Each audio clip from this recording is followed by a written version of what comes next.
तो भागवत में क्या दिया है कि जैसे इसने वरदान लिया कि जिसके सर पर हाथ रखूं वो जल करके भस्म हो जाए, जैसे वरदान लिया तो उसने देखा चारों ओर कोई नहीं दिखाई दिया। तो इसने सोचा कि बाबा भोलेनाथ ने ये वरदान दिया है, तो ये वरदान काम भी करता है नहीं, तो कैसे देखूं कि ये वरदान काम करता है नहीं।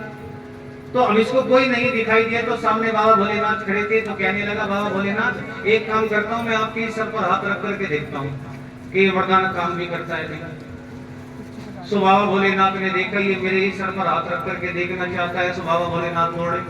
अब वही बात के डमरू कहीं जाकर के पड़ा, त्रिशूल कहीं जाकर दौड़ते दौड़ते बाबा भोलेनाथ ने भगवान नारायण को आवाज लगाई कि बचाओ। भगवान नारायण ने कहा दो चार और वरदान दिया वैसे जो भागना पड़े।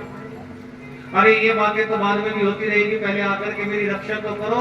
तो तब भगवान विष्णु एक ब्राह्मण का वेश बना करके आए, वरकासुर के सामने जाकर के खड़े हो गए। तो वरकासुर ने कहा तुम कौन हो, हटो सामने से। कहा कि मैं एक ब्राह्मण हूं। अरे कोई भी हो हटो सामने से, आप ब्राह्मण हो, मैं मारना नहीं चाहता, नहीं तो ब्रह्मत्या लग जाएगी, हट जाओ सामने से। मैंने वरदान लिया है बाबा भोलेनाथ से कि जिसके सर पर हाथ रखूंगा वो जल करके बस। सो भगवान नारायण ने कहा किससे लिया वरदान? भोलेनाथ से। अरे भोलेनाथ से वरदान लिया? अरे तुम नहीं जानते उनको, मैं जानता हूँ, वो तो झूठे वरदान देते हैं, झूठे वरदान देते हैं। कहा कि मैं तो नहीं मानता, झूठे वरदान देते हो तो महादेव है, महादेव कहलाते हैं। अरे तुम क्या जानो, मेरे मित्र हैं, मैं जानता हूँ झूठे वरदान देते हैं। कहा कि मैं तो नहीं मानूंगा, तो एक काम करो अपने सर पर हाथ रख करके देखो। अब इसने कहा मैं पागल हूँ, अपने सर पर हाथ रखूंगा तो जल करके भस्म नहीं हो जाऊंगा।